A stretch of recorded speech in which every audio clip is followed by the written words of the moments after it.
If I had my way, everything would be so nice. This world would be like Paris. No, it would be a paradise. No one would ever have to say, I'm gonna get my wish someday. All one would have to do is say, this is my order, if you may. Welcome to another episode of The School Without Walls. I'm Anthony Hobbs, host and founder of this educational program. Today we are featuring businessmen here in the county, here in Pine Bluff, or Pine Bluff, Jefferson County. I'd like to mention to the community that we are online throughout the world. So if you wish to tune in anywhere, it's www.uapb. And then you will stroll down to UAPB TV, and then you will go to The School Without Walls. My guest today is Mr. Harold Terry, businessman here in the community. You are owner of the Terry Home Cooking Express, is that right? Yes, sir. Okay, before we get into that, tell me a little bit about yourself. Were you born here in Jefferson County? If not, where?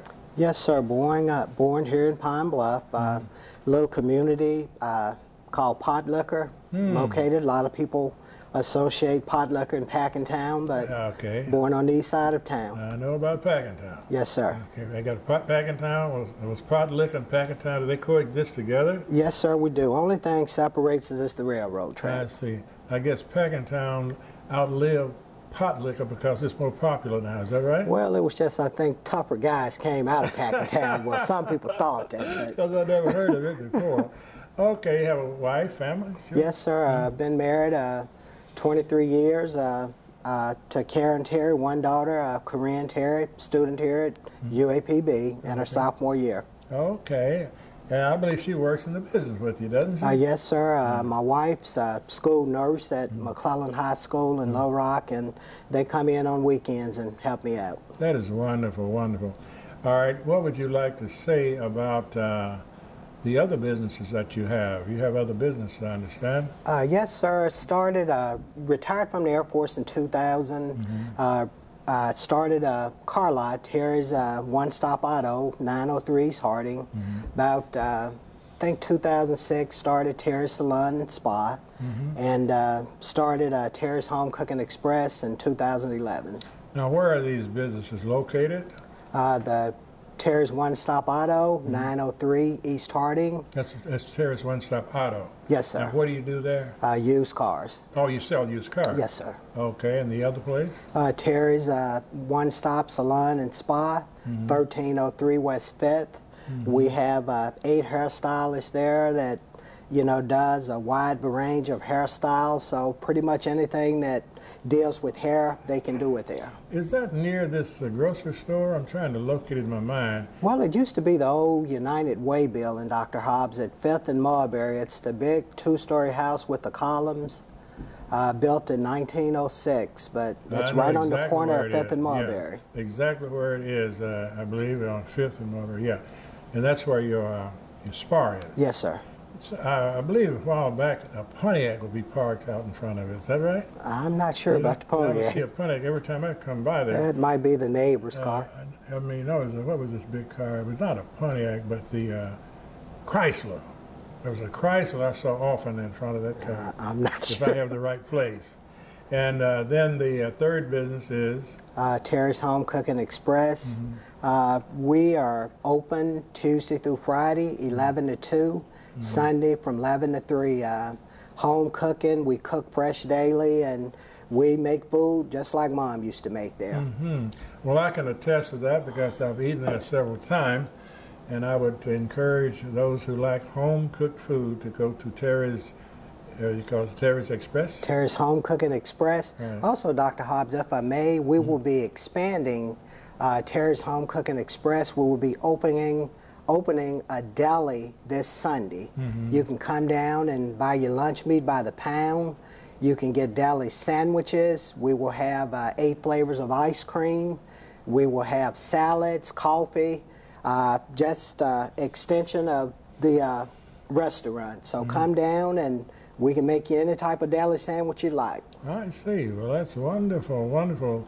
Now, you mentioned the military. Did you do the career? Were you a careerman? Yes, sir. I did 3 years active duty at Tinker Air Force Base, and got fortunate enough to get an AGR position at Little Rock Air Force Base, and spent 17 and a half years at Little Rock. So I retired in 2000. I see.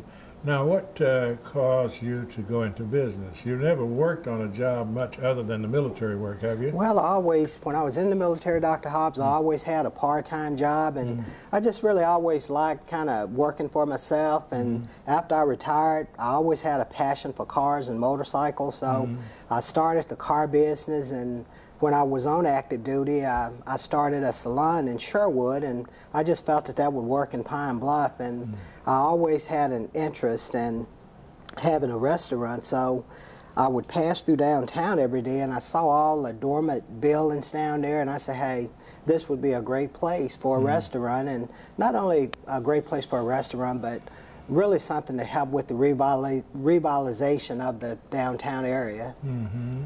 That is wonderful. And from time to time, I've seen some type of entertainment down there. I assume you were sort of the lead in that, weren't you? Well, yes, sir. We have an organization called Downtown Special Events Organization. It's made up of about 15 people. Most of them are business owners in the downtown area. We do have a couple volunteers, and I really don't like to call them volunteers because they work so closely with the business owners to where they always say that our business is like being theirs. But what Downtown Event Organization, one of the things that we do is we specialize in downtown entertainment. We put on a festival, and we went under another name at that time in April called the Party Girl Festival. The Party Girl Festival is where we had a parade that morning. We blocked off the streets from 3rd and Main to the courthouse. And we did gospel music. We had 3 or 4 gospel groups. We had 4 R&B, local artists, and we drew about 1,200 people to that festival. It was family friendly. We had bounce houses for the kids. We had 27 vendors that came down and set up things in the street, and about 1,200 people participated in that. That one went so well to where we decided that we would start our own organization, Downtown Special Events, that really focused just on events in the downtown area. And since then, we came back on the 30th of June. We did a festival, the Sweet Sounds of Downtown. We had 2,000 people come to that festival. And on the first Friday of every month, we have Music on Main, and we draw anywhere from 300 to 350 people for those events. However, the last 2 have been rained out. We've set up down there, but look like every time the bands get ready to go on, the rain comes up and we have to cancel. But we're just really trying to give people an option in Pine Bluff instead of having to go to Riverfest and Toad Suck and Memphis in May. Those are all great festivals, but if you don't want to leave Pine Bluff, we want to give you something that you can do in downtown Pine Bluff. I grew up, Dr. Hobbs, in Pine Bluff, like I had said earlier, and I could remember when we had a thriving downtown. Our downtown has been dormant for the last 25 to 30 years, and that just really, really bothers me. What we're trying to do is bring not only businesses back to Pine Bluff, but give people something to do on Fridays and Saturdays. We're just a grassroots organization right now, but we're hoping that what we're doing will other business people will see what we're doing. And if you're thinking about starting a business or relocating a business, you'll think about downtown. Because if you come downtown between hours of 11 and 2, it's just 2 of us open right now, RJ's and Terry's Home Cooking Express, and there's nowhere to park down there. So Pine Bluff downtown really needs everything. Let us stop on that note. I think we should have about 2 more minutes to close out this segment. Well, I'm certainly proud to have you, and I'm glad that you have the initiative that you have. And as you know, this program is an educational program. Primarily, the audience would be young people, and we want young people to realize the importance of having a job, having a business. certainly we want you to have jobs, but as you work on your job, we like you to think in terms of some type of business like Mr. Terry has done. You worked in the military, but you had in mind something you wanted to do later on in life, and we're certainly proud. Now, I believe the time is up, and the next person will be Mr. Jack Stradley, is that it? Yes, sir. Jack Stradley will come up in just a few minutes. Thank you again for coming. Dr. Hobbs, thank you so much for having me. Keep the good work up. Thank you, sir. Over 13 million people are affected by famine, war, and drought in the Horn of Africa. When you hear about suffering on this scale, you feel powerless. But there's hope, because saving lives doesn't take a lot. It just takes a lot of us. Text a donation of $10, but do more than donate. Forward the facts to everyone you know. Forward from our site. Forward on Facebook. And forward on Twitter. We are the relief.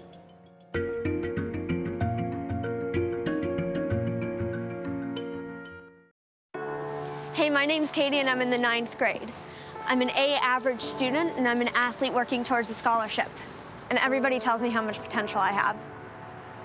But I just wish someone would tell me where my next meal is coming from. Katie, how'd I do? Do you have to be so serious?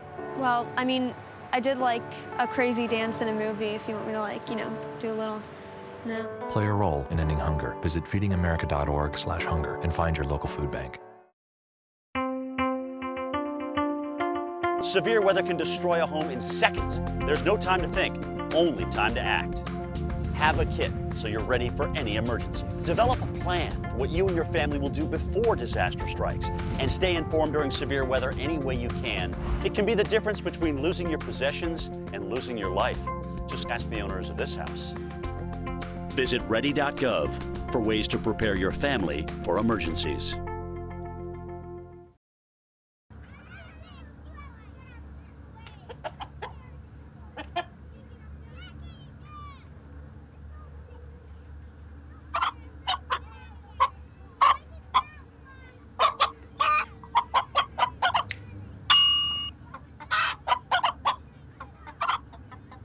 Separate raw meats from other foods by using different cutting boards. 3,000 Americans will die from food poisoning this year. Keep your family safer. Check your steps at foodsafety.gov. Those of you who have just joined us, I'm Anthony O. Hobbs, host of this educational program called The School Without Walls.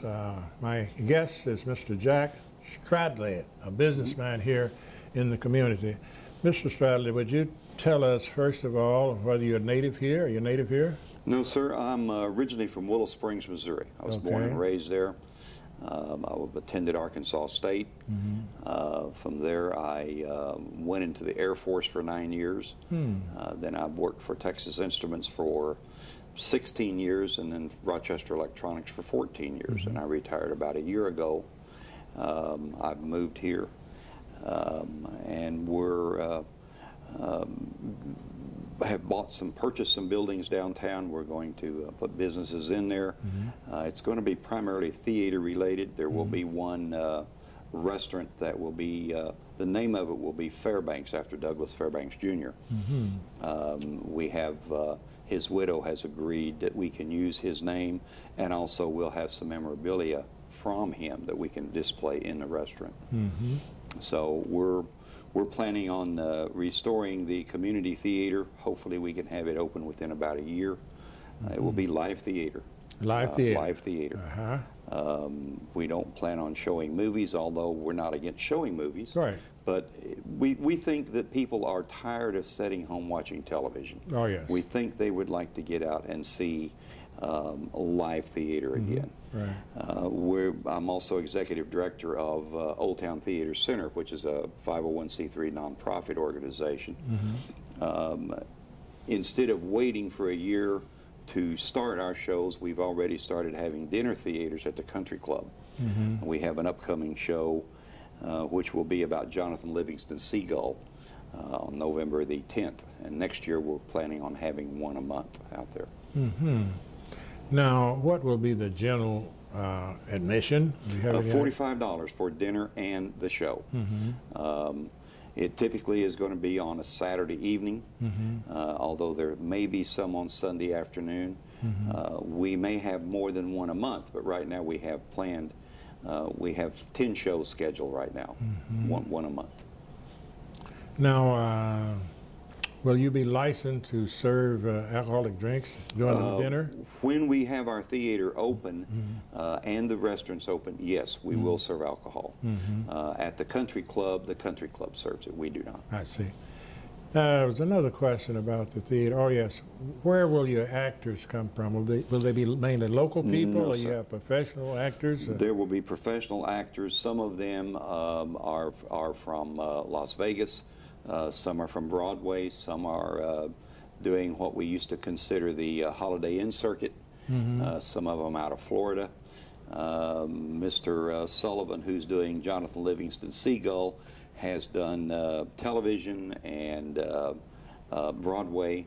He currently lives in North Little Rock, but he still is professional. He's professional. Yes, sir. I see.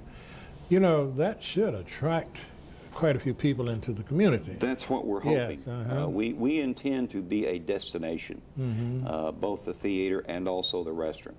We're currently marketing a 100-mile radius of Pine Bluff, and there's 1.8 million people in a 100-mile radius of Pine Bluff. I see. We hope we can draw at least 1%. Some people say you can draw 3%. We'll wait and see for sure how much. I see. But we've got to draw in people from the outlying areas. And 100 miles is well within driving distance for someone to come in to see a show and have dinner. Right. We might have people that spend the weekend. You know, Absolutely. Some people do overnight at least. We Come in hope overnight to. and hotels. We hope to. Yeah. That provides a great benefit to the community. Definitely does. Now, we should be nearing the end of our program. I don't know exactly how many more minutes, but I want to make sure that you get in all that you would like to say. Did you not tell me that you had another business? Let's talk about the other business. Well, I'm also a consultant in the semiconductor industry, which is, computer chips. I specialize in marketing and obsolescence, and also in anti-counterfeiting. Marketing and obsolescence, what is that? Explain that to us. Obsolescence means the original manufacturer has quit manufacturing that particular chip. It goes to another company that is considered the aftermarket, and they continue to provide support for that. In some cases, that chip is not available, so we have to find a way to remanufacture that chip if it needs to be used. It's a huge market, a huge market. Is that right? The semiconductor industry is a $300 billion industry. The general thought is that 5% of that market is obsolete. So that's a big number. Some people will say it's as big as 20%. So it's a big number. So there's a number of companies that are going after that. Now, will that be located here in Pine Bluff? Or? No, I'm the only one here. I live here, so I work out of here. I'll go anywhere they need me to go. I see. So the city wouldn't benefit directly from that? The city will not benefit from that at all. Okay. Really what we're doing here is we actually have 5 buildings. One we will turn into our own office. It'll be downtown, directly across the street from Mr. Terry's restaurant. Right. Down the street we'll have the community theater. Right next to that will be the restaurant we call Fairbanks, and then the building right next to that. We're still considering what we are going to put in it. We think it might be perhaps a gift shop with some theater upstairs. Theater, did you say? Theater, yes, sir. Okay. There may be some children's theater. There's a possibility that we're tossing around that we may have a reader's theater. Now, what that means is playwrights from around the world. Now, I said the world, I mean that. Would come in and read their new material to an audience to see if it's worth going on and putting into a movie or taking to Broadway or wherever they would want to take it. There is a need for that. It's my understanding there's not any actual readers theaters in the United States anymore. Mm-hmm. So we're in the middle of the country. We could bring people in and have them do that. Would there be any admission to this readers theater? I don't have the answer to that at this point. I just don't know. Hopefully, yes, because the building needs to make some money. Yes. So hopefully there would be a small admission. I don't think it would be exorbitant or anything like that. Maybe $20, $25. I just don't know yet. But we're tossing around a lot of ideas as to what we can do with that building. I see. Now, you mentioned an office building right across from Mr. Terry. Do you plan to have office space to be rented, or No, sir. all of your business will This be is there? just our business, yes. Oh, I see. Okay. Yeah, with what we hope will be 3 to 4 different businesses, we're going to need an office to manage it. And we need an office downtown close to the theater. Yes. So people can buy tickets and you know, without, well, they need a place to, you know, that they can recognize to go buy that ticket. Definitely, definitely. Now, I don't believe we mentioned your wife. Do you have a wife? You're Yes, presently her married? You name, want to give us her name is Kathy Majewska. She was a professional dancer in New York. She danced ballet for 18 years. I see. She ran the Pine Bluff Film Festival for 14 years. She has 2 daughters, or two children. The oldest is named Tristan. He just went to Israel on Monday to attend Tel Aviv University for a master's degree in international, let's see, it's called International Middle Eastern Studies. My God, that's And something. her daughter is a senior at Manhattan School of Music. And she's going to try to go get her master's degree also. She doesn't know where yet. I But see. she intends on being an opera singer. All right. That sounds like they have their plans all They do. set. They seem to. Yes, there are only 2 children. Yes, that's only all. 2 children. Yes, sir. Now, speaking of Israel, does he speak the language of that? No, he doesn't. I see. He told me, he called yesterday and said he found out that he must take Hebrew and also Arabic. So it's a 12-month program, so he has to learn those 2 languages during that 12-month time. I think that would really be that would be 2 languages that would Yes, be sir. nice to know, because I agree. so few Americans can speak those languages. Well, Or- in fact, so few Americans can speak anything but English, and it's sad. It's very sad. It's very sad. See, I'm a foreign language teacher, and I can understand that. It really it's bothered me for years that most of the civilized people of the world yeah. can speak several foreign languages. Absolutely. And it Absolutely. starts from the 1st grade. Absolutely. And it can be done here if we had a, well, we're developing more interest Well, as we speak. we have to. Yeah, we're and developing we more have to interest. develop the languages that the people of the world are speaking. That's definitely true. I just learned the other day that Spanish was the #1 language That is in correct. the world, whereas English has held #1 up until recently. That is correct. So I'm surprised it's not Chinese. yeah, But I guess am- maybe I am there's too, but- different dialects. right, keep and it I from think being it's that way. because of the more diversity of the Right. Latin-speaking people, Yes. because China is one place, but Right. yeah, everywhere, all down South America, in the islands, Spain. So I know they're growing fast. Oh, yeah, they are. But They Spanish are. is a very important language for young people to learn. And of course, all of them are important, but I stress Spanish because we have so many people right Firmly around us agree. that speak the language. Firmly agree. And those people our people will have to compete with them in employment. That is correct. And a Well, person- anywhere you go in the Southwest, starting from Texas all the way to the Pacific Ocean, people are speaking Spanish. That's true. Same way with Florida. It's a little bit different Spanish, but it's still Spanish. That's true. I've been in Eagle Pass, and I noticed that very few of the people in Eagle Pass speak English. That's correct. They're speaking Spanish. That's correct. And it's right there on the border. So we really got to tighten our Yes, sir. curriculum up to I that. firmly agree with you. Yes. Okay, I believe it's about time for us to end, and I'm glad to have Okay. you, and I Thank hope you. your luck, and we appreciate you. you being here. Come to our show. I will do that.